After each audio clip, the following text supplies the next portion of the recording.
Le nouveau numéro de Zone Interdite promet de faire du bruit sur les réseaux sociaux.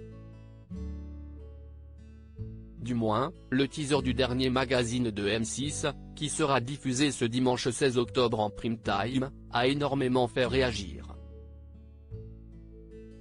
Sur les images, les internautes ont pu découvrir une vidéo expliquant qu'un couple, Alain et Marie-Christine, ont décidé d'accueillir un enfant sortant de l'aide sociale à l'enfance, ASE.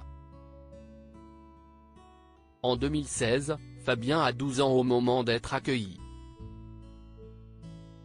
La famille découvre vite un adolescent très perturbé qui va les terroriser au quotidien, commence la bande-annonce.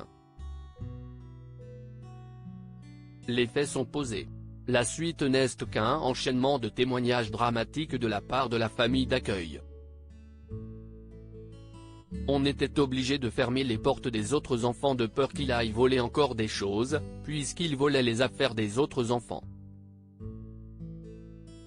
J'ai même installé un système d'alarme qui détectait dès qu'il sortait de sa chambre. Il fallait protéger les autres. Il a même tenté de violer un enfant. On avait peur qu'il arrive d'autres drames.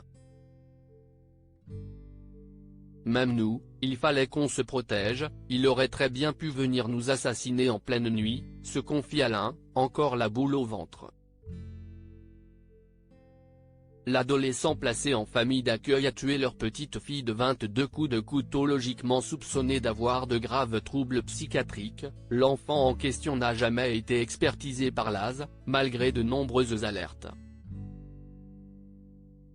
Voici ce que Marie-Christine a relaté auprès du service spécialisé: ouvre le robinet de gaz à plusieurs reprises, a mis le feu dans sa chambre à l'aide d'un briquet, se caresse sans cesse le sexe et est en érection permanente, s'est retrouvé coincé dans la salle de bain avec le tuyau de l'aspirateur enroulé autour de son sexe, se frotte sur les montants de porte. Mais le plus terrible, si est-il lorsque cet adolescent perturbé s'est enfermé dans les WC avec la petite fille du couple, âgée de 2 ans. Ces derniers n'ont jamais su ce qui était réellement arrivé. Malgré toutes ces alertes, l'aide sociale à l'enfance n'a jamais donné la moindre réponse. Alors, 2 ans après l'accueil, un terrible drame est arrivé, l'adolescent a donné rendez-vous à la petite fille du couple au fond du jardin, avant de la poignarder de 22 coups de couteau. Léa avait 2 ans et demi.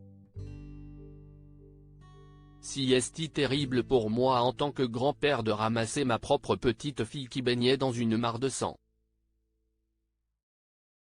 L'image me hante jour et nuit.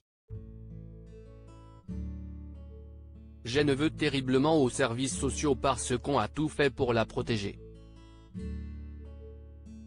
On a aidé plusieurs enfants et il a fallu qu'on tombe sur un meurtrier. On nous a caché des vérités sur cet enfant, confesse difficilement Alain.